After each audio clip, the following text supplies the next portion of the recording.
Glória a Deus. Eu quero saudar a amada igreja com a paz do Senhor. Amém, irmãos? Uma boa noite de salvação a todos.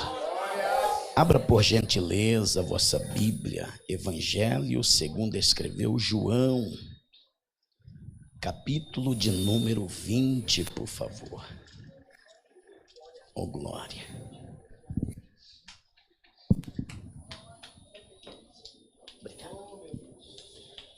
Evangelho de João, capítulo de número 20, verso de número 15, que é o tema desta noite. Vamos ler, depois eu faço os agradecimentos, que nos diz assim a palavra do Senhor. Disse-lhe Jesus: mulher, por que choras? Quem buscais? Ela, cuidando que era o hortelão, disse-lhe: Senhor, se tu o levaste, dize-me onde o pusestes e eu o levarei. Se assente, por favor. Quero agradecer a Deus por esta riquíssima oportunidade de estarmos reunidos mais uma vez para adorar ao Senhor. A todos presentes, pastores, pastoras, missionários, a todos, amigos e amigas, que Deus abençoe em Cristo Jesus. Eu fico grato a Deus, irmãos. Estou completando 20 anos de ministério. E nesses últimos anos nós não temos mais ouvido tanto a mensagem da cruz, ou a mensagem da ressurreição. Nós passamos pelas igrejas, fala-se sobre tudo. Pregamos sobre tudo, menos no tema a respeito de Cristo crucificado, ou da ressurreição e arrebatamento. Sumiram dos nossos púlpitos. Então eu quero aqui parabenizar esses jovens lindos, moças e rapazes. Quero orar cada dia por vocês para que Deus prepare um futuro abençoado, pleno e abundante. Que vocês sejam pais e mães de famílias abençoadas, que sejam símbolos, por onde passar as pessoas possam falar a respeito de vocês. Que Deus abençoe. Amém? Tem alguns irmãos adorando a Deus comigo. Irmã Tamile, Deus abençoe. Irmã Nilma, Cibele, irmã Nairã, pastora Luciana. Veio um povo aí, irmãos, adorar a Deus conosco. Que Deus abençoe vocês, amém? Em nome de Jesus Cristo. Se a banda quiser adorar o Senhor, fica à vontade. Se Deus tomar a gente entra no céu cantando. Tenha liberdade. Tem lugares que nós vamos que os pastores falam assim: fica quietos, músico, agora que é hora da palavra. Irmão, música com palavra dá tudo certo, irmão. Junta música, palavra e crente adorador, irmão. Não tem outra coisa a não ser Deus manifesto. Deus abençoe, Osmar. Te amo, meu amigo em Cristo Jesus. Eu quero ficar jovem igual o pastor Aloysio, irmão. Dê uma olhada para esse moço. Irmão, esse platinado que ele fez, Deus é bom, irmão, com ele. Deus te abençoe, eu te amo demais da conta, senhor, irmã Vilma, família, vocês são bênção, viu? Eu gosto de brincar porque essa família é uma família abençoada. Missionária Liliane, amanhã a senhora, né? Ainda bem que eu não vou ser o último, irmãos. Nem o primeiro, nem o último. Estou no meio, tá bom. Amém? Vamos falar de Jesus. Antes de eu falar desse momento de Maria e Jesus no horto, eu quero falar de Jesus. João capítulo 1 apresenta ele como verbo, que é a palavra.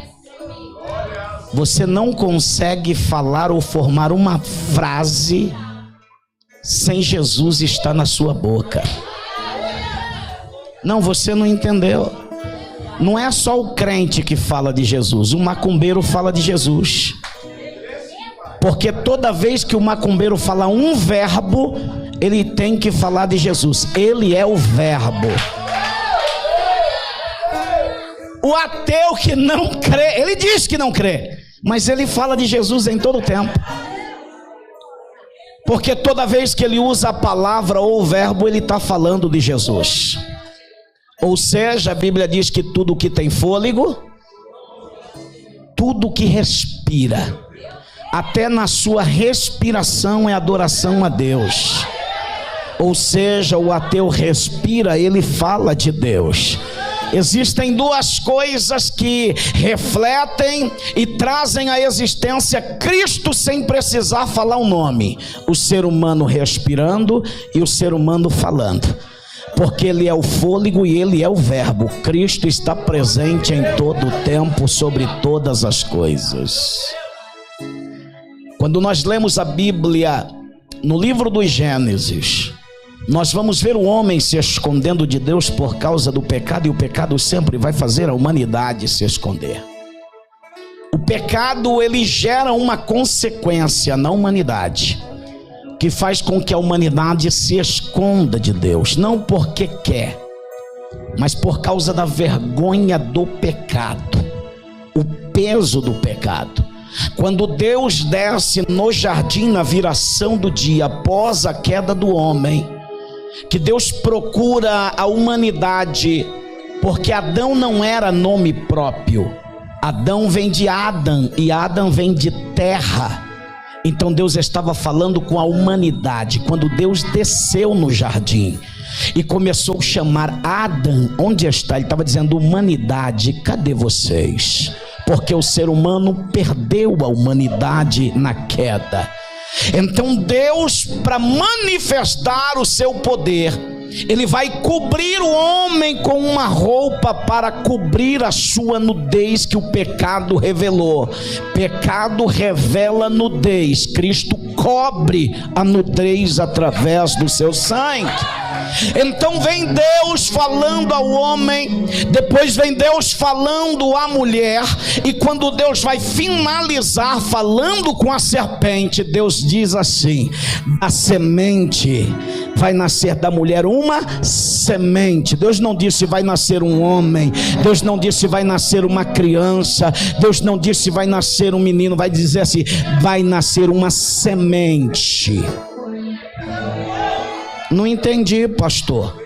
O que Deus está falando para a serpente da semente, Jesus vai falar para os discípulos: importa que a semente caia na terra, porque se a semente não morrer, ela não pode brotar. Deus já tinha um plano desde o Gênesis: a mulher não vai gerar filho, uma certa mulher vai gerar uma semente. Ele já estava dizendo: essa semente vai morrer, essa semente vai cair na terra, essa semente vai ter que ficar escondida debaixo da terra para ela germinar, e na germinação dessa semente vai ter frutos. Olha que frutos lindos essa semente produziu. Cristo é a semente. Mas o tempo passou, nós precisamos entender isso. Cristo, ele vem de uma forma tipificada em semente no Gênesis, escondida lá no Gênesis, que ninguém percebe. Após a queda do homem, a expulsão do jardim, Cristo está representado no cordeiro que é aceito no sacrifício de Abel, um homem filho de pecador, que entrega a Deus uma oferta, e a oferta é o cordeiro que Deus aceita. Deus já estava dizendo para a humanidade: eu vou aceitar um cordeiro puro e inocente como sacrifício pelo filho do pecador. Ele já estava falando. Irmãos, eu não sei por que perder tempo com outra coisa. Pensa num negócio bom. Pastor, eu gosto de poesia. Leia a Bíblia, ela tem poesia. Pastor, eu gosto de filme de terror. Leia a Bíblia, tem filme de terror aqui. O anjo da morte passando no Egito e matando todo o primogênito. O anjo descendo na casa de Senaqueribe, matando 185 mil numa única noite. Tem história de terror. Cristo andando como um fantasma em cima da água, e a onda subia e descia, e ele desaparecia porque a onda cobria. Alguém vai gritar: é fantasma. E história de terror tá aqui, irmão. Pastor, eu gosto de romance. Tem aqui livro de Ruth, O Amor Gostoso, Cantares de Salomão. Tem uma novela maravilhosa aqui dentro, irmão. Pastor, eu gosto de suspense. Moisés com o cajado estendido na frente do Mar Vermelho. Tem aqui. Pastor, eu gosto é de ação. Sansão lutando contra o gigante, contra o leão filisteu. Tem aqui, arrancando por... Irmão, a Bíblia tem tudo, ela é completa. Pastor, eu quero receita fazer bolo. Tem aqui. A mulher com azeite e farinha fazendo bolo para profeta. Pastor, eu quero história de remédio. Tem aqui. Mato sendo jogado dentro da comida para tirar o veneno que está matando o povo. A Bíblia é completa, irmão. Mas o tempo passa. O tempo passa. Porque os homens levantavam para adorar e caíam. O diabo sabe muito bem como ganhar o coração do homem. O diabo dá fama. O diabo dá aplausos. O diabo dá destaque. E o homem troca tudo que Deus pode dar por aplausos. Ah, irmãos, eu vou dizer uma coisa. Quando alguém te oferecer aplausos, diga assim: só no meu aniversário. Quando alguém querer te colocar num pedestral, diga: não, eu decidi lá para colocar Cristo no meu pedestral. Eu prefiro me esconder para que Cristo apareça, porque não existe nada maior ou nada melhor. E os homens vão passando e Deus vai escolhendo, e os homens vão caindo. E o céu faz uma reunião antes da criação da terra. Está aqui na Bíblia. O céu se manifesta numa reunião antes que o mundo fosse criado. E a Bíblia vai dizer que Deus, Jesus, o Espírito Santo, os 24 seres, anciões, os 4 seres viventes, os espíritos ministradores que estão diante do trono do Pai, querubins, serafim, anjos, arcanjos, tronos, poderes, potestades, todos eles reunidos no céu. E Deus vai manifestar perguntando: quem enviarei, quem há de ir por nós? Um homem, Isaías capítulo 6, na terra se manifesta e entra numa reunião antes do mundo ser criado, em visão. Deus leva ele em visão, num passado tão distante da eternidade. Ele entra dentro da sala do trono, ouve a pergunta e ele diz: Senhor, eis-me aqui, envia-me a mim. Essa reunião aconteceu antes do mundo ser criado. Porque quando o mundo foi criado, tudo já estava escrito. Não, nada é novo para Deus, nada. Tudo que vai acontecer no futuro eterno, Deus já está lá, Ele já sabe de tudo. Aí Deus olha para ele e diz assim: então, já que você quer ir, vai. Eu não posso enviar você como cordeiro, não posso enviar você porque é imperfeito. Você acabou de declarar que os seus lábios são impuros, Isaías, mas eu posso te enviar como profeta messiânico. Você vai anunciar a glória e a aparição. Você vai anunciar que a virgem vai conceber. Você vai anunciar o nome dele como Emanuel. Você vai aparecer profetizando e proferindo que sobre ele repousará os 7 espíritos. Você vai profetizar dizendo a respeito das dores, através do que ele vai sofrer no Calvário, Isaías 53. Você vai dizer qual é o texto que ele vai usar no templo, Isaías 61. Você vai mandar o povo se levantar e resplandecer, porque a glória de Israel vai aparecer. Você vai falar tudo sobre o Messias, mas você ainda não é o Messias.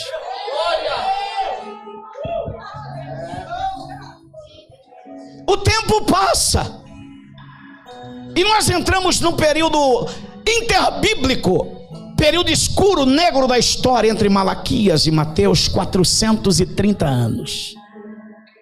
Perceba como o povo gosta de perder tempo. Você acha que é novo perder tempo? Só inventaram um tal do aplicativo para nós. Mas Israel perdeu 400 anos no Egito e perdeu 430 anos na Babilônia, escravos por Roma. povos espalhados pelos 4 cantos da terra, Roma, Babilônia, Assíria, em todos os lugares. Período negro entre 12 Césares que se assentaram sobre o poder de Roma e destruíram a igreja, mas não destruíram o nome de Cristo. Quebraram fundações que eram igrejas lindas, quebraram sinagoga, destruíram altares, mas nunca puderam acabar com o nome de Jesus. O que me chama a atenção é que a Bíblia vai dizer que 4 homens aparecem na história, proferindo acerca do nascimento dele: Mateus, Marcos, João e Lucas. E entre um deles vai aparecer alguém dizendo: aonde nasceu o menino rei? Porque nós vimos a sua estrela no Oriente e nós viemos para o adorar. Escute isso: rei não nasce, rei se torna. Precisa morrer alguém para outro se tornar rei. A última que nós podemos presenciar é a rainha da Inglaterra, Elizabeth, que faleceu. A mãe teve que morrer para o filho tomar o lugar como rei. O pai tem que morrer para o menino tomar o lugar de rei. O mais novo na história, a Bíblia chama ele de Josias. 8 anos se formou rei em Israel, mas o pai precisou morrer. Só que agora vem magos do Oriente dizendo: aonde é que está o menino nascido rei? Ele já nasceu rei, ele não foi feito, ninguém o levantou, ele nasceu rei.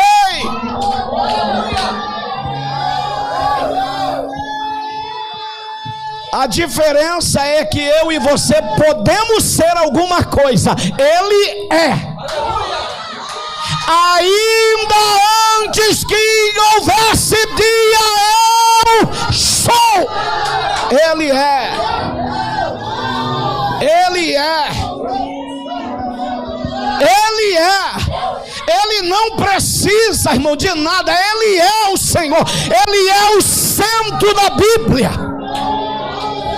No Gênesis ele está, no Êxodo ele está, Levítico ele está, Número ele está, Deuteronômio ele está. Ai, coisa boa! Josué ele está, Juízes ele está. Ele está em toda a Bíblia, começo, meio e fim. Nasceu rei. Imagina a preocupação de Herodes. E o prazer dele nunca foi falar de outra coisa, a não ser a casa do meu pai. Irmão, que amor é esse? Eu nunca na minha vida vi tanto alguém falar da sua própria casa como Jesus. Desculpa, nem meu filho. Eu tenho meu Azaf de 10 anos, negócio dele: pai, vamos no shopping, pai, vamos no parque, pai, vamos no mercado, pai, vamos na padaria. Eu nunca ouvi ele falar assim: a casa do meu pai. Jesus, aonde ele ia, era a casa do meu. Tinha 3 palavras na boca de Jesus que não saía. A casa do meu era a primeira, a segunda era o reino de Deus, e a terceira, sabe qual que é? Sabe qual era a terceira? Qual que era a terceira? Quem sabe a terceira? Vou deixar suspense até o finalzinho.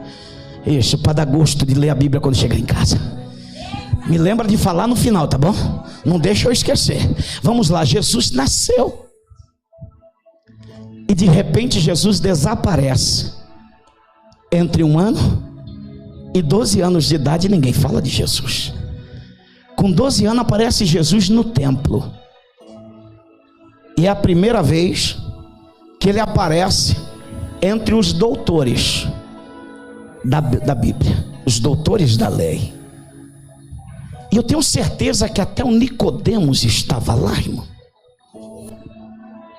porque ele fazia parte do sinédrio. E eram os 70 homens do Sinédrio que estavam 2 dias interrogando Jesus, e Jesus dando a eles uma aula de teologia. E um olhava para o outro e dizia: que sabedoria é essa? Depois Jesus desaparece com 12, e aparece com 30. Consegue entender isso? Ele desaparece da história 12 anos e aparece para ensinar doutores. Tem gente que no primeiro dia já quer ensinar o pastor como é que tem que ser as coisas, ensinar o líder como é que tem que ser as coisas. No mínimo espere 12 anos, na mesma casa, no mesmo lugar, no mesmo endereço, servindo.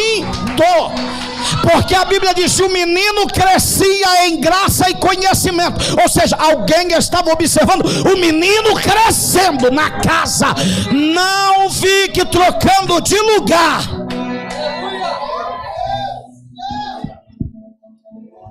Se tem uma coisa que eu sou apaixonado, depois da Bíblia e da minha família, é por plantas. Me perdoe quem fez a decoração, tá? Tá tudo lindo. Me perdoe só o que eu vou falar. Plástico não, tô falando de vida.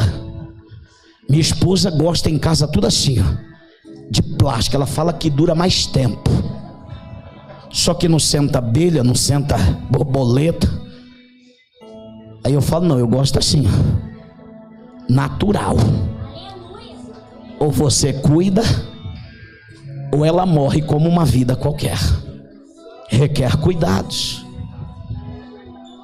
E eu amo plantar, irmãos, e trocar plantas de vaso. Só que depois que você planta ela na terra, você não pode mais ficar trocando ela de lugar, porque ela não se desenvolve.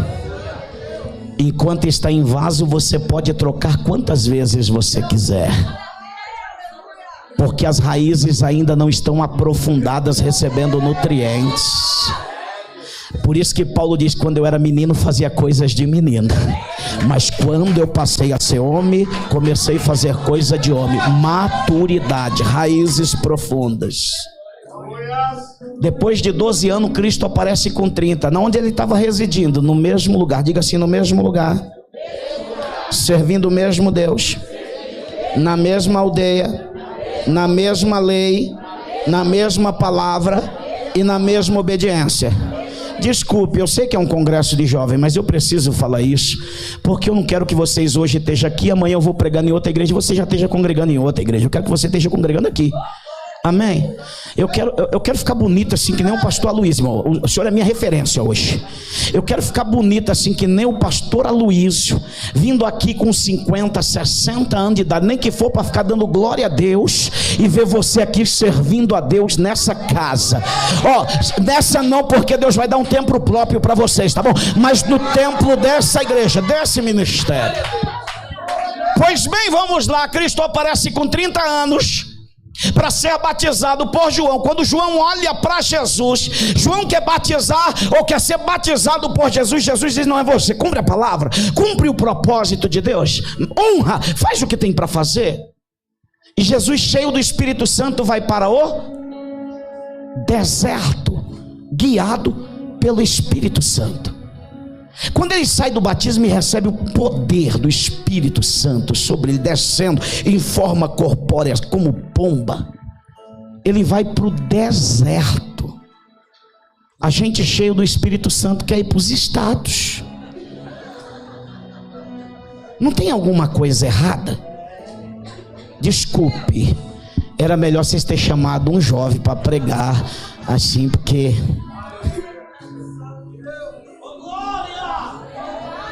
Não, irmãos, preste atenção nisso. Ele, cheio do Espírito Santo, vai para ser tentado pelo diabo, e ele vence o diabo pela palavra.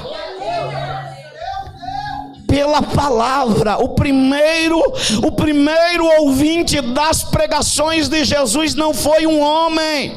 O primeiro ouvinte da pregação de Jesus foi o próprio diabo. Está escrito na palavra: nem só de pão viverá o homem. Você pode oferecer pão, mas nem só de pão ele vai viver. Eu imagino o diabo curioso, mas do que? Ele dizendo: de toda palavra que sai da boca de Deus. Jesus, 3 anos de ministério, você conhece a história. Mateus 26, 26, a ceia de Jesus, eu gosto de retratar dela. A última Páscoa, a primeira ceia, uma instituição da ceia. E o que é impressionante aqui nesse texto é que a Bíblia diz que depois de terem comido a Páscoa, Jesus tomou um pão. Aonde estava esse pão? Aonde estava esse pão, irmão? Desculpe, as senhoras que estão aqui, a senhora faz aquele banquete dia de domingo assim na mesa, fica alguma coisa sem as pessoas mexer? Fica alguma panela sem alguém pegar pelo menos um pouquinho? Você pode fazer uma panelada de jiló, quiabo, maxixe e falar: eu vou pôr no centro da mesa porque essa aqui ninguém vai mexer. Alguém vai pegar, nem que seja uma colherzinha. Aí, eu estou falando, irmão. Isso é dos meus. Ou seja, tudo que tem na mesa a gente come, sim ou não? Imagina a Páscoa, colocaram na mesa tudo, comeram de tudo. E tendo acabado tudo, Jesus aparece com um pão que ninguém mexeu. Aonde estava esse pão, irmão? Quando você pensar que acabou, Jesus tem uma coisa para te surpreender. Recebe isso. Quando você pensar que acabou, quando você pensar que já viu de tudo, que já experimentou de tudo, Jesus tem algo novo para você. Jesus apresenta o pão da graça, parte, diz que é o corpo dele, todos participam. Jesus apresenta o cálice, aquela coisa maravilhosa. Aí a Bíblia diz assim: e tendo cantado um hino. Mateus 26, 30. E tendo cantado um hino. É lindo ver a senhora cantar. Foi lindo ver tu solando aqui com o João. Rapaz, tu canta bonito também. Canta. De vez em quando, pastor, aumenta um pouco o microfone desse moço aqui, que ele estava meio tímido aqui, mas a voz dele é bonita. Deus abençoe a tua vida. Imagina ver homens cantando. É bonito ou não é? A igreja de Cristo cantando aqui, não foi bonito, irmão? Coisa linda.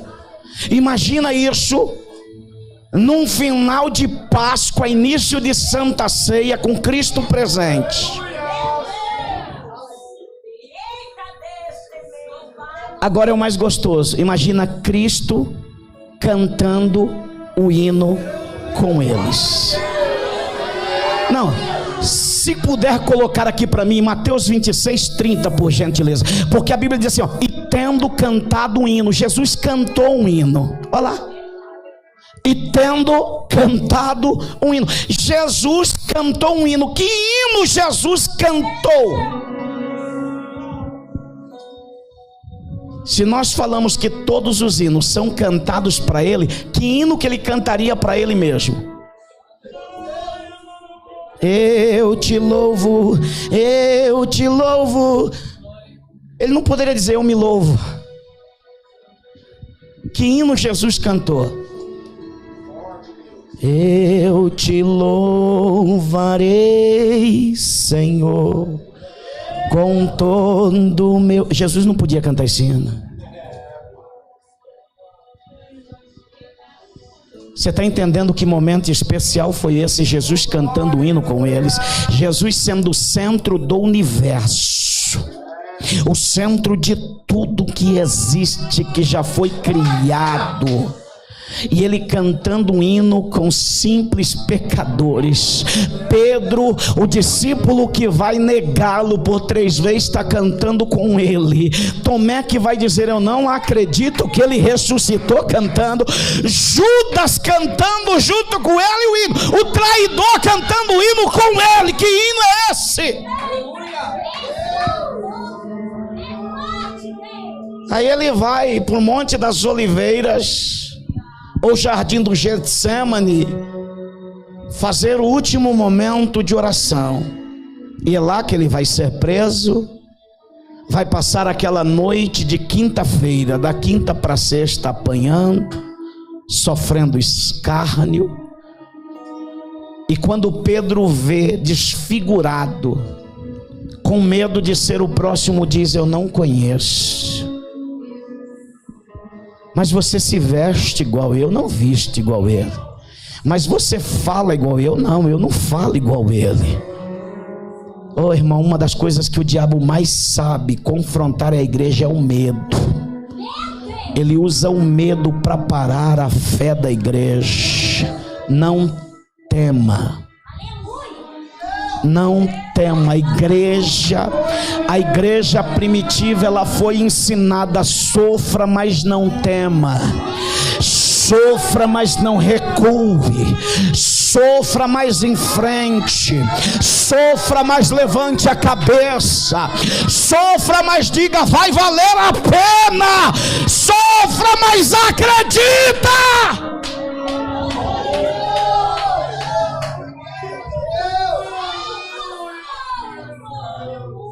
Tiago se escondeu, Tomé se escondeu, Judas foi para o templo entregá-lo, Pedro com medo negou, Mateus se escondeu, Bartolomeu se escondeu, Filipe se escondeu, e cada um foi achando um buraco para se esconder, e ele foi apresentado como escárnio. E se esqueceram da promessa: destruirão esse templo em 3 dias, ele será reedificado, ele será restaurado, ele vai se levantar, em 3 dias vai se a promessa dele era essa: em 3 dias vai se levantar.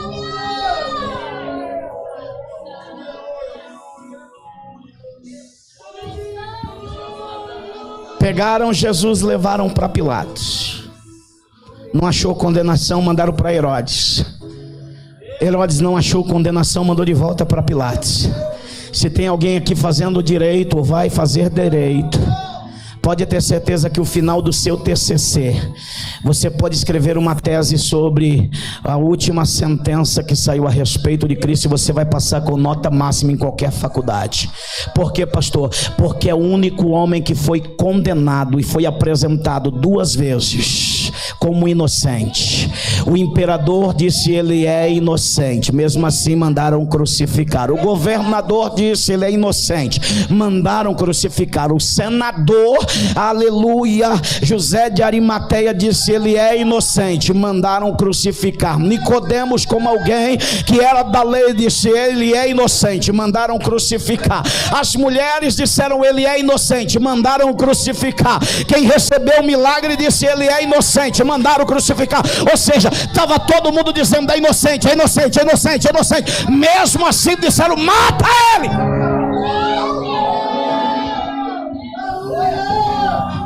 Tudo isso, irmão, foi por amor. Não tem outra explicação. Foi por amor a mim, a você. Não tem outra explicação.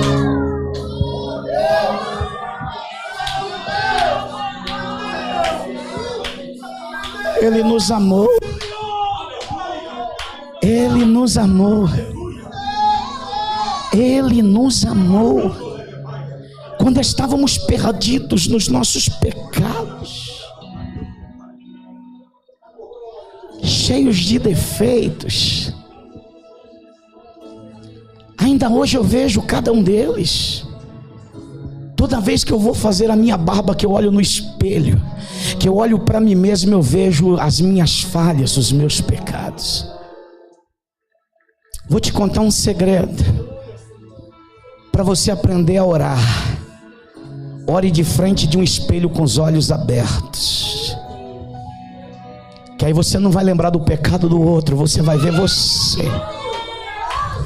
Você vai ver quem você é. Aí a gente esquece do outro e a gente vê quem nós somos. Tem muita gente olhando e orando de olho fechado, porque aí vê o outro. Ah, porque o irmão não anda bem, a irmã faz isso, aquele fulano faz aquilo, porque aquele jovem faz isso, aquele lá faz aquilo lá. É quando ele abre os olhos na frente do espelho, ele vai pedir misericórdia e dizer: Senhor, eu sei que eu sou falho. Como pode me amar? Esse é o louvor que eu ouço toda noite antes de dormir. Eu durmo ouvindo esse louvor. Como pode me amar, sabendo que eu fugiria se a porta estivesse aberta? Como pode me amar sabendo que eu sou falho? Não, irmão, dormir ouvindo Deus vai te dar, Deus vai te dar, Deus vai te dar, é bom demais. Mas ouvir à noite dormindo: como podes me amar sabendo que eu sou falho?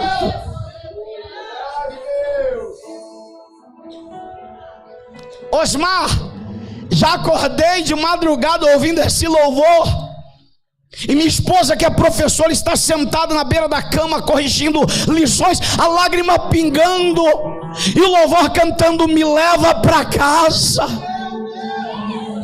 Porque nós não somos daqui, estamos, mas não somos daqui.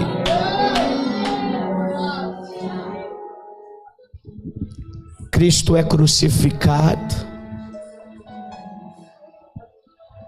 Às 3 horas da tarde ele pende a cabeça, rende o espírito e entrega na mão do Pai. E houve trevas sobre a face da terra. Como não pode ficar ninguém na cruz, após o pôr do sol, o soldado vem quebrando as pernas com uma marreta, bate bem na rótula do joelho para quebrar as pernas, causando asfixia.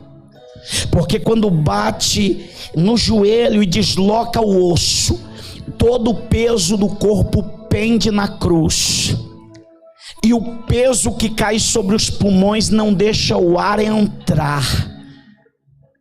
E quem está na cruz, pendurado com as pernas quebradas, morre de asfixia, tentando respirar e não conseguindo respirar.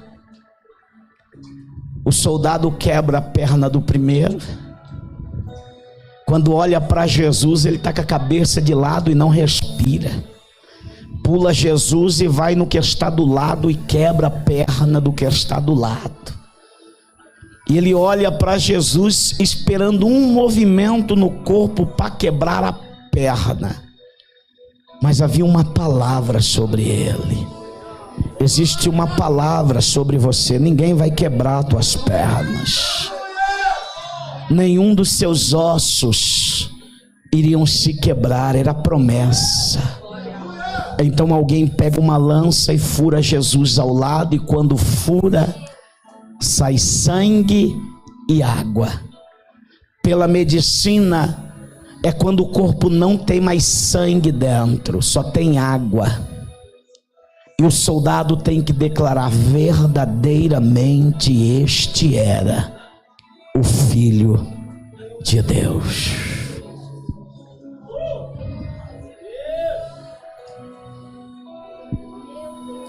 Tiraram Jesus, José de Arimateia e Nicodemos, enrolaram ele num lençol de linho, embalsamaram o corpo e levaram para o sepulcro.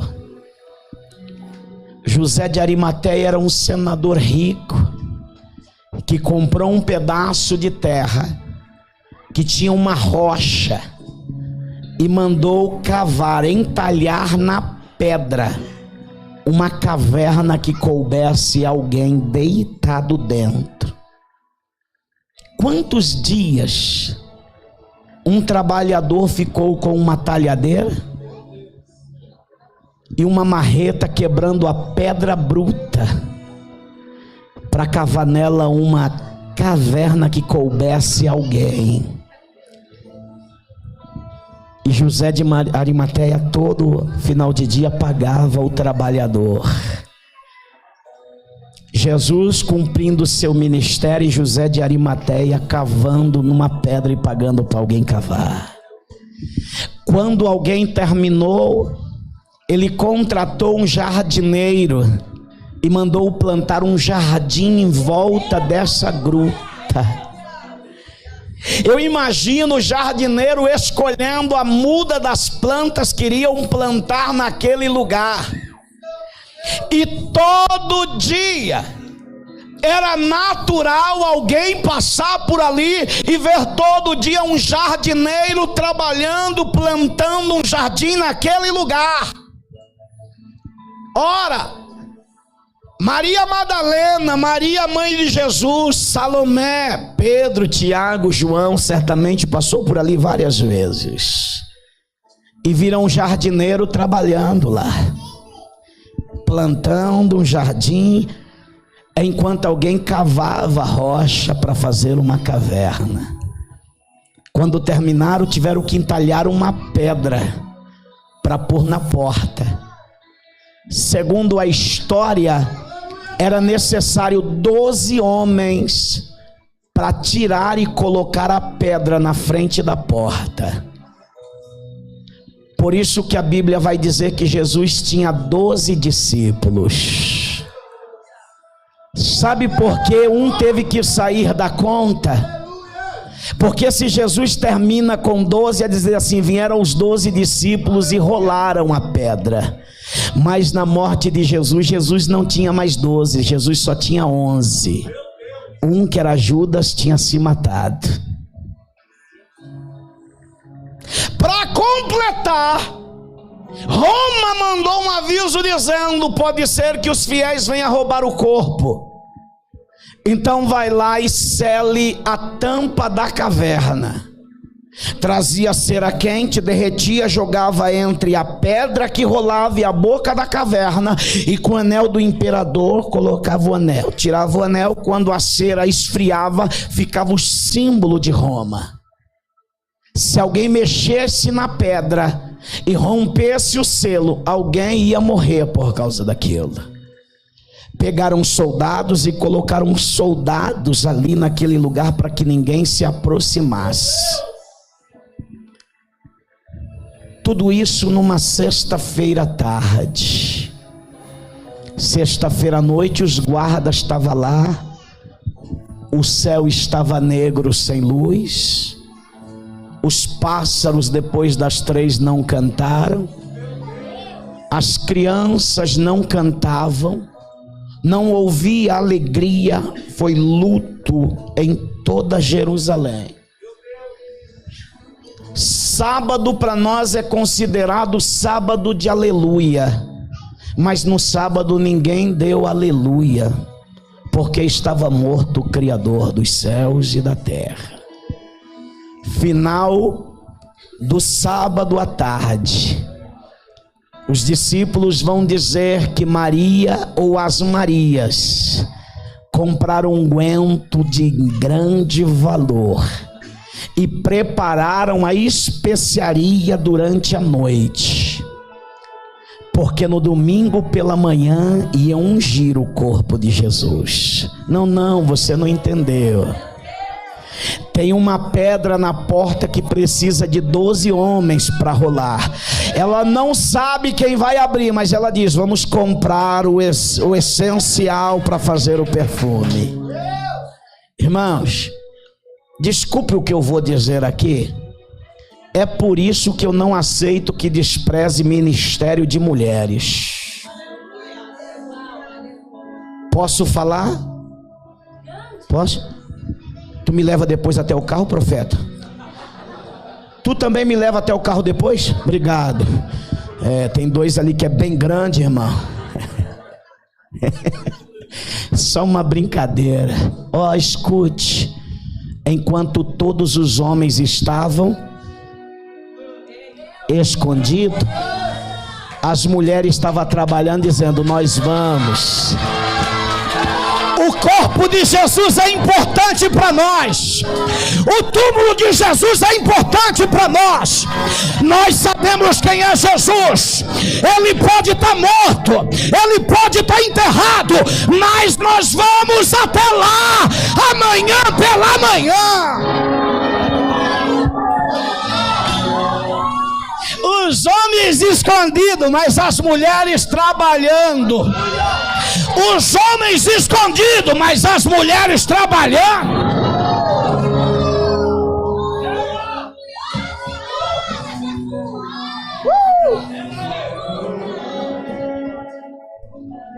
Eu fui ministrar numa determinada igreja. E um dia antes, na quinta-feira, essa igreja tinha vindo na nossa. Eu recebi a igreja na nossa. E senta no altar minha esposa, que é pastora, e a pastora Luciana. Quando acabou o culto, que a gente faz aquela foto bonita no final do culto, o irmão olhou para mim e falou assim: pastor, eu não concordo com mulher em cima do púlpito. Ele veio de outra igreja congregar na minha. Esperou o culto acabar, profeta. Porque se ele fala para mim no culto, eu ia falar para ele: desce você e elas ficam. Porque você vai no círculo de oração, você vê mulher. Você vai na escola bíblica, você vê mulher. Você vai no dia da limpeza, você vê mulher. Você vai para o evangelismo, é mulher. Você vai para a visita, é mulher. Eu não aceito. Só que ele se enrolou. Porque o que ele não sabia é que na sexta-feira eu ia pregar na igreja dele. Eu fui. Fiquei caladinho. Mas na hora que me deram o microfone, na hora da pregação, aí eu dei só a pincelada assim. Tem uns teólogos metidos a besta que acha que mulher não tem ministério, mas a Bíblia diz que ela tem. Quem cuidou do corpo de Jesus foi as Maria. Quem cuidou do corpo de Jesus foi as mulheres. Quem foi lá no sepulcro foi as mulheres. Quem viu primeiro que ele ressuscitou foi as mulheres. Quem sustentava o ministério de Jesus foi as mulheres.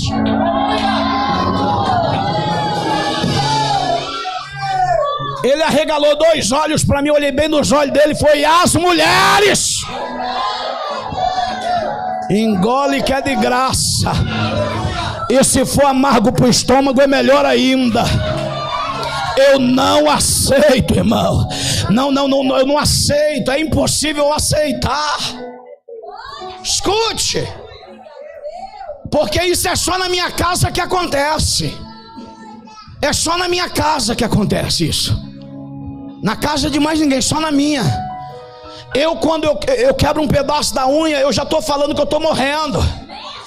Quando eu estou com febre, eu estou já entregando a minha alma, porque eu digo para Deus que eu já estou morrendo. Quando me dá uma dor, eu clamo por Jesus e já estou despedindo da família, porque eu estou morrendo. É só uma dorzinha de nada, mas na minha casa eu digo: eu estou morrendo. É só na minha casa que acontece isso. Mas lá na minha casa, a minha esposa doente, ela trabalha. A minha esposa com febre, ela trabalha, ela cozinha, ela lava, ela passa. É só na minha casa, irmão. Eu não estou falando da casa de ninguém, eu estou falando da minha. Aí se tem na casa de alguém, é a palavra. Deixa eu dizer uma coisa: elas mesmo doentes continuam trabalhando. Então eu não aceito que diga que mulher não tem ministério. Vou lá. A Bíblia diz assim: no primeiro dia pela manhã, sendo ainda de madrugada. Pastor Luiz, onde estava Pedrão uma hora dessa? Enrolado com a coberta. Aquele colchão da King Star que quando um mexe o outro não sente. A Maria com um vaso de azeite, dizendo: eu não sei como é que vai abrir a tampa do túmulo. Mas já está de madrugada, eu vou lá. Eu não sei onde estava Tiago, João, eu não sei onde estava o discípulo amado, mas eu sei onde estava Maria, a caminho do sepulcro.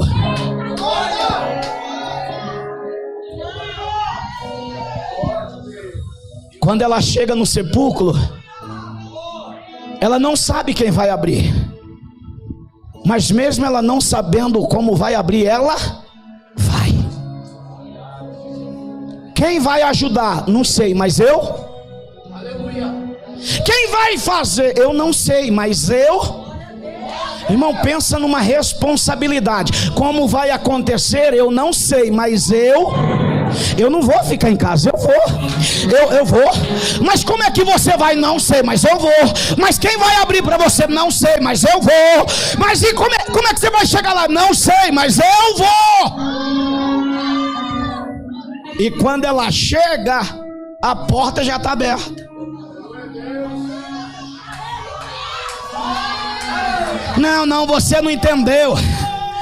Você não entendeu. Quem quer dá desculpa.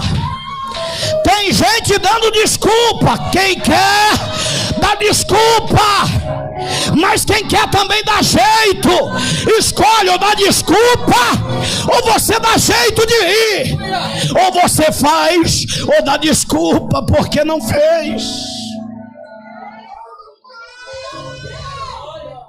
Ela não quis saber da desculpa.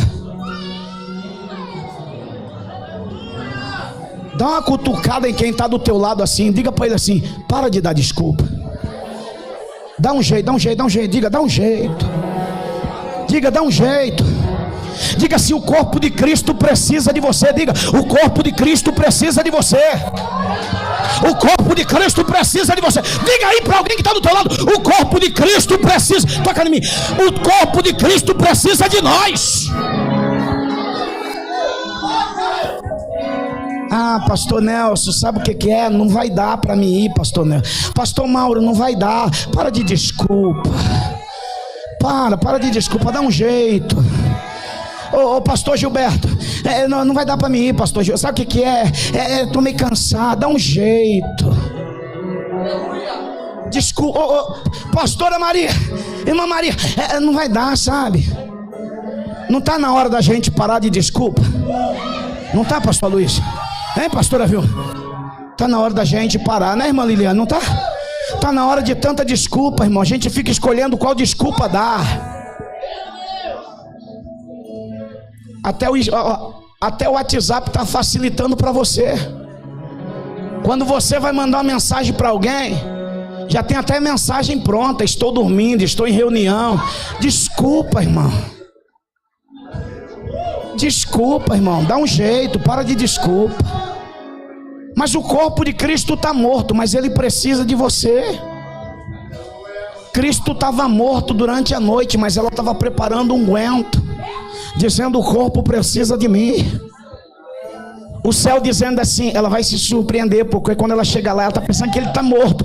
Quando ela chega lá, ele vai estar vivo. Mas ela está preocupada em levar. Ela não está preocupada com o que vai acontecer, porque ela não está preocupada com a desculpa. Ela está preocupada em fazer. É melhor eu ir e não precisar usar unguento, mas eu ir, do que eu ficar em casa e não levar unguento nenhum. E ela vai, a porta está aberta, ela olha para dentro e uns discípulos diz que as Marias foram e viram que estava vazio. Diz que tinha 2 anjos sentados sobre a pedra. Outro vai dizer que a Maria foi, olhou vazio, voltou e avisou para Pedro. Pedro e João saíram correndo. E no meio do caminho o amor venceu a razão, porque Pedro é razão. O que vinha na telha ele falava, mas João é amor. E a Bíblia diz que no meio do caminho o discípulo amado passou o outro discípulo. O amor passou a razão. O amor precisa ultrapassar a razão no caminho para encontrar Cristo. Não é pela razão, é pelo amor. Eu não entendo o que eu estou fazendo, mas eu amo tanto que eu vou fazer. O meu amor vai vencer a minha razão. E a Bíblia diz que chegaram lá e viram vazio. O texto de João vai dizer isso, que quando chegaram lá viram vazio. Só que não fala o que Pedro e João faz depois que encontraram o vazio. Diz que eles entraram, acharam um lençol que Cristo estava enrolado lá. O pano que estava sobre o rosto de Cristo estava enrolado à parte. Só que depois some da história João e Pedro. E a Bíblia diz que Maria fica sozinha no jardim, com a porta do túmulo aberta, o túmulo vazio, e ela começa a chorar. E aí nós chegamos no tema dessa noite. No meio do jardim, com o túmulo vazio, e as lágrimas vêm por causa da preocupação do corpo. Ela não soube que ele ressuscitou. Entenda isso aqui. Lucas diz que os anjos anunciaram que ele tinha ressuscitado. Mas João não fala isso. João diz que ela está chorando porque ela não sabe o que aconteceu com o corpo de Cristo. E ela olha e vê exatamente o jardineiro. Lembra que eu falei que era costume passar por ali e ver um jardineiro plantando o jardim? Passava na segunda, o jardineiro estava lá. Voltava na terça, o jardineiro estava lá. Passava na quarta, o jardineiro. Era costume o jardineiro cuidar desse horto. Ela olhou para o jardineiro e disse: é só um jardineiro. É o jardineiro que está aqui todo dia.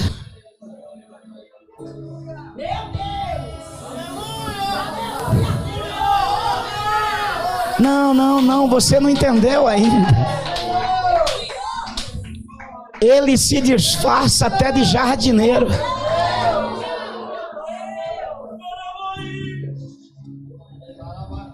Olha, perguntaram para Judas assim: como eu sei que é ele? Ele se parece tanto com os 12 que vai ser difícil achar ele naquele lugar. Como eu sei que é ele? Aí Judas falou assim: o que eu beijar é ele, pode prender que é. Ou seja, ele parece tanto, irmão Luísio, com a gente, que até confunde ele no meio. Tá doido, pastor? Não. Judas precisou beijar, e quando Judas terminou de beijar, os soldados olharam para Jesus e disseram: és tu Jesus? Ele disse: eu sou. Ainda foram confirmar se era ele. Maria olhou para ele e viu um jardineiro, não reconheceu ele. Andou com ele, comeu na relva com ele, recebeu ele em casa, e quando fica frente a frente com ele, olhou para ele e disse: é só um jardineiro. João 21 fala que tem 2 discípulos. Os 2 discípulos a caminho de Emaús, andou com ele o caminho, conversou com ele o caminho, e não reconheceram. Como é que diz que é discípulo se não reconhece o mestre? Ele se parece tanto. Tem dia que ele senta no meio da igreja, do meu, do seu, do nosso lado, e a gente não sabe que é ele. Porque mentiram para nós a vida toda dizendo que é um loiro de olhos azuis, com cabelo longo, uma pele limpa, linda. Aí a gente fica esperando na igreja entrar um homem com a barba loira, um cabelo loiro, solta-vento, olhos azuis, com a pele branquinha, para sentar do nosso lado. E às vezes ele senta como um bêbado, como uma prostituta, como um morador de rua, como alguém que só quer um abraço e uma palavra, como alguém que só quer ser servido com um copo de água ou com um carinho, dizendo: foi muito bom ter você aqui. Cuidado para não perder Jesus pelo caminho. Maria olhou para ele, viu um jardineiro e continuou chorando. Aí ele pergunta para ela: por que choras, mulher? E ela não entendeu. Jardineiro cuida do quê? Jardineiro cuida do quê? De jardim. Ele não cuida de emoção de ninguém. Se tem um jardineiro perguntando da minha emoção, por que está chorando? Ele não é jardineiro. Tem alguma coisa diferente. Porque jardineiro cuida de planta, de jardim. Jardineiro não cuida de emoção de ninguém. Se ele está perguntando acerca da tua emoção, olha direito para esse jardineiro, porque alguma coisa quer revelar. Porque chora, mulher. Ela ainda não entende que é ele. Ela ainda não entendeu que é ele. O que buscais? E ela vai dizer, olhando para o túmulo: levar o meu mestre. Perceba que ela não entendeu que ele ressuscitou. Levaram o corpo. Levaram o corpo. Tinha um corpo ali dentro. Levaram embora o corpo. Se foi você que levou o corpo, me fala onde você colocou, que eu vou buscar o corpo. Olha a preocupação dela. Ela não sabe que ele ressuscitou, mas ela está dizendo: eu quero o corpo, porque o corpo dele me interessa. O meu prazer ainda está no corpo dele. Jesus, olhando, disse: Maria.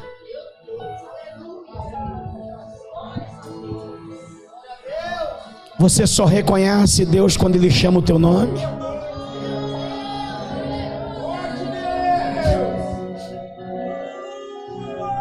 Você só reconhece Deus quando Ele fala o teu nome? Deus só está falando com você quando Ele diz: ei, fulano de tal. Você pode pegar o filho de qualquer um que está aqui dentro. Você pode pegar o filho de qualquer pessoa aqui, colocar ele dentro de uma sala e pedir para o pai ou a mãe falar. Ele vai ouvir o timbre da voz e vai dizer: é meu pai, é minha mãe. Porque reconhece o timbre. Ele falou com Maria e Maria não reconheceu o timbre da voz dele. Ele disse: porque chora? E ela não reconheceu o timbre. Ele precisou falar o nome. Quando ele disse Maria, ela voltou de uma vez olhando para ele, dizendo Rabone, que quer dizer mestre. Mestre. Ela saiu de casa para buscar um corpo, mas ela encontrou ele de pé falando o nome dela. Ela saiu de casa só por causa do corpo, mas ela encontrou ele de pé olhando, falando e chamando o nome dela. Você pode ter saído de casa hoje só por causa do congresso, mas você veio encontrar um Cristo ressurreto.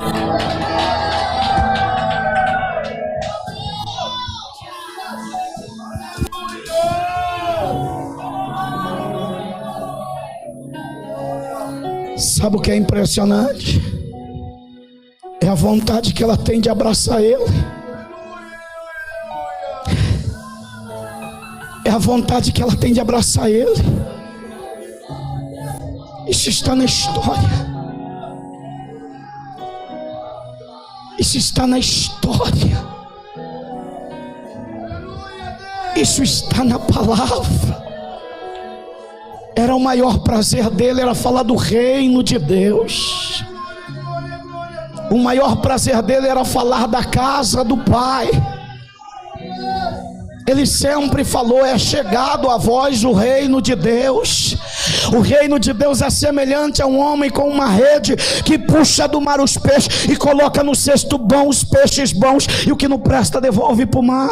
O reino de Deus é como um homem que achou um tesouro no campo, pegou tudo que tinha, vendeu e comprou aquele pedaço do campo por causa do tesouro. Ele sempre falou do reino de Deus.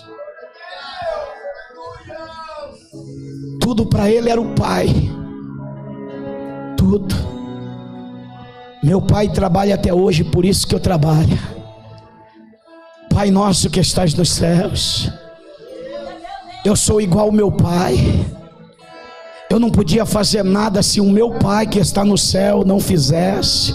Ele sempre apresenta o pai.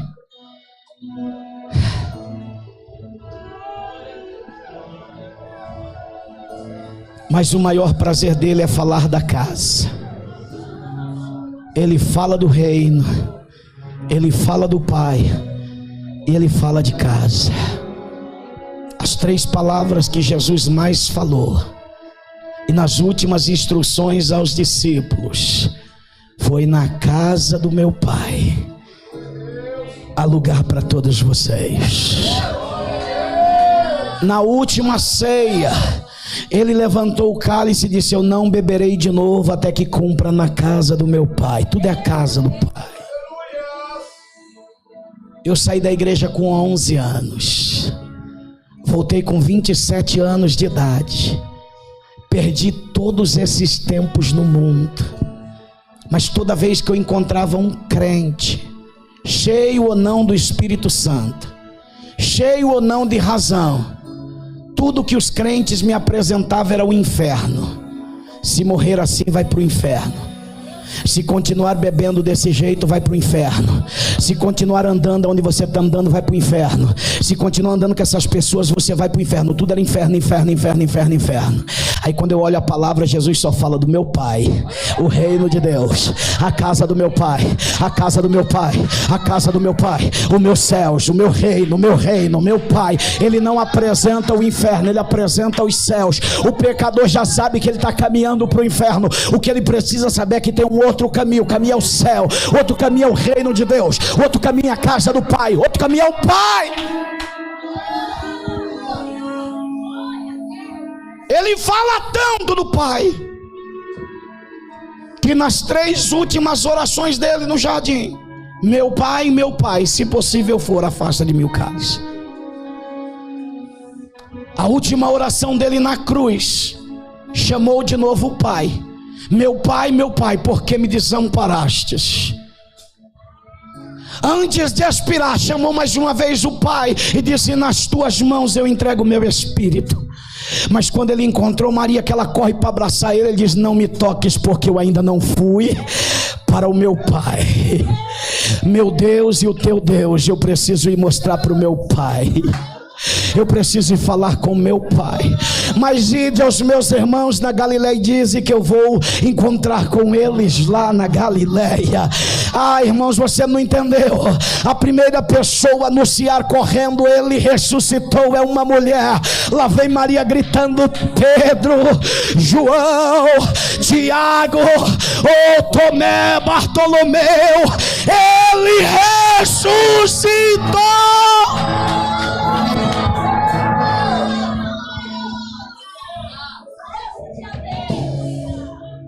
Ele se apresenta para os discípulos por cerca de 40 dias. E eu finalizo aqui. Jesus então leva eles ao monte, vai caminhando. Enquanto estão caminhando, Jesus começa a se elevar do chão. E quem estava olhando Jesus nos olhos, agora já tem que começar a erguer a cabeça. E Jesus vai subindo, subindo, subindo, subindo. Tudo que Maria queria era dar um abraço nele. Mas Jesus está subindo. Enquanto Jesus está subindo, cumpre-se o que o pastor Gilberto falou aqui: ficai em Jerusalém até que sejais revestidos. E ele vai subindo, subindo, e a Bíblia diz que uma nuvem o recebe. Não, você já viu nuvem recebendo alguém? Não, você já viu nuvem receber? Eu já vi pessoas receber outras, pastor. Mas você já viu nuvem receber alguém? Aí a Bíblia não mente, mas a Bíblia diz que uma nuvem recebeu Jesus e o envolveu.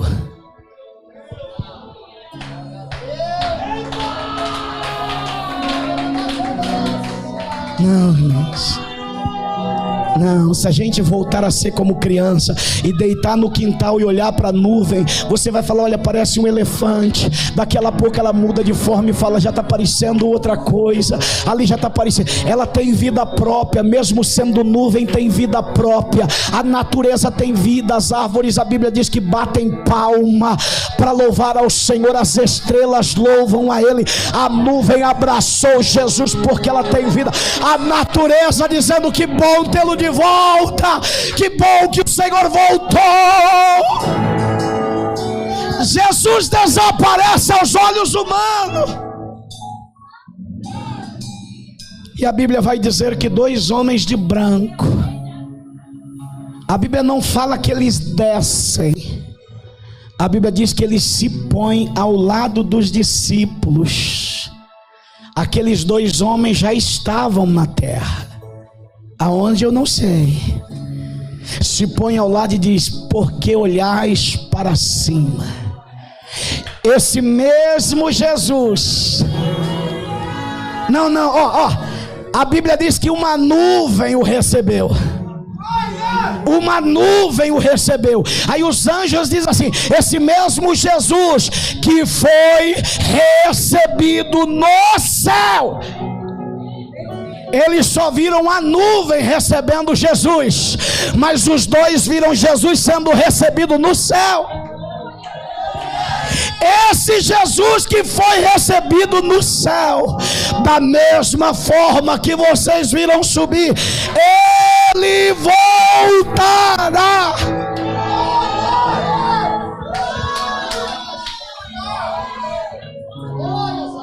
Se isso não é pregar o evangelho do arrebatamento, eu não sei mais o que é, irmão. Sabe o que é lindo na Bíblia? Que ela está fora de ordem cronológica. Jesus é recebido no céu pela nuvem. Aí a gente volta 1000 anos na Bíblia. Salmos 24. Porque eles só viram Jesus sendo recebido na nuvem, da nuvem para cima acabou, ninguém vê mais nada. Salmo 24, Davi 1000 anos antes de Jesus nascer, pegou a harpa para escrever um louvor. E quando ele escreveu o louvor, ele disse: quem subirá no teu santuário? Só que de repente ele muda e começa a dizer assim: levantai, ó portais eterno, a vossa cabeça. Ele já não está vendo mais na terra, ele está vendo a nuvem se abrindo e Jesus se apresentando no portão celestial. Levantai, ó portais eternos, a vossa cabeça. Quem está do lado de dentro, os anjos começam a dizer: por quê? Para que entre o Rei da Glória. Quem é o Rei da Glória? O Senhor dos Exércitos. Ele é o Rei da Glória. Ele vem se apresentando, ele vem chegando nos portais. Pela segunda vez vem a ordem dizendo: levantai, ó portais eternos, a vossa cabeça, para que entre o Rei da Glória. Aí a Bíblia diz que perguntaram de novo: quem é o Rei da Glória? O Senhor dos Exércitos, poderoso na batalha. Ele é o Rei da Glória.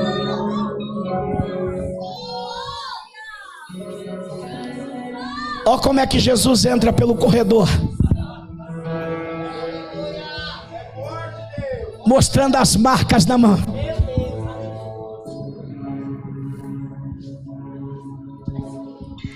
Eu imagino os anjos no céu cantando um cântico, o cântico do Cordeiro, ele entrando pelo corredor principal. O Cordeiro que foi morto indo na direção do trono de Deus. Nesse momento que ele está chegando no trono, a gente pula a Bíblia Sagrada para Apocalipse, capítulo de número 5. E eu, João, chorava muito, porque ninguém no céu, ninguém na terra, ninguém debaixo da terra era digno de abrir o livro, nem desatá-lo os selos. Mas eis que um ancião disse em alta voz, em brado, dizendo: não chores. Eis aí o Cordeiro de Deus. Eis aí o leão da tribo de Judá. Ele entrou como um cordeiro ferido, mas quando foi chegando no trono já era o leão da tribo de Judá que está vivo. Eu vou te dar 1 minuto para adorar aquele que vive. Não chores, mulher, porque buscais entre os mortos aquele que vive, aquele que vive, aquele que vive, aquele que está vivo, aquele que reina, aquele que está vivo para toda a eternidade.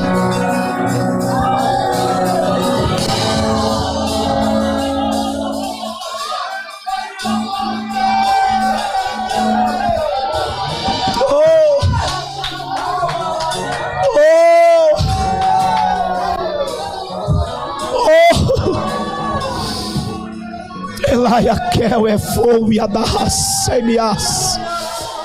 O iderebideremerrácia. No igdará sopla povia seminai. Tem que na suíne rebias. Nerebaixo emas. Tem pia ploflefantio e mihai. Ergue a sal e come a sal. Endinifontre a sei me redas. E minará sou e quei tu indi a saio. Ele vive, ele vive. Ele vive, ele vive. Ele vive, ele está vivo. Ele ouve, ele enxerga, ele fala.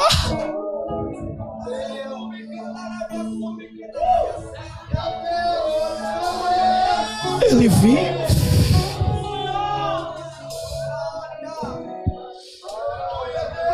Não se confunda. Não se confunda, o teu Redentor vive. O teu Redentor vive. Jó proferiu isso. Jó proferiu isso. O teu Redentor vive. Não tenha dúvida. Cristo, Ele vive em ti. Através de você o reino dele se move, se manifesta na terra. Aplausos é bom, reconhecimento também é bom, mas sentir e viver para aquele que vive não tem preço que pague. Não tem preço. Não se venda. Não se venda. Adoradores, não se venda. A igreja está vivendo os últimos dias sobre a face da terra. A proposta aumentou, mas não se venda. Não recue, porque muito em breve esse céu se abrirá e a trombeta vai chamar o teu nome e estaremos para sempre com o Senhor na eternidade. E não tem nada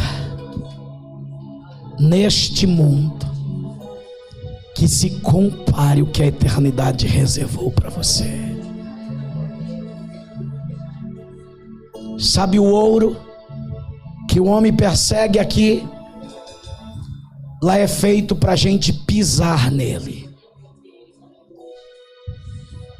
As pedras preciosas que talvez o teu esposo, noivo, namorado tente te honrar com uma, são como pedaços de vidros aqui embaixo, em vista do que Deus reservou para você lá. Muito maior, muito melhor. O brilho que o sol pode te dar aqui nem se compara. Se Cristo saísse da eternidade agora e parasse atrás do sol, o brilho dele iria apagar o brilho do sol, de tanto brilho que ele tem. A Bíblia diz que lá não precisa de sol, porque o brilho dele é maior do que o sol. Não se engane, o teu Deus é muito maior e muito melhor. E eu entrego o microfone dizendo assim: e ele cabe dentro de você. Esse toquinho de gente de 1,70 m, ele cabe aqui dentro. Ele é tudo. Aplauda o Senhor Jesus.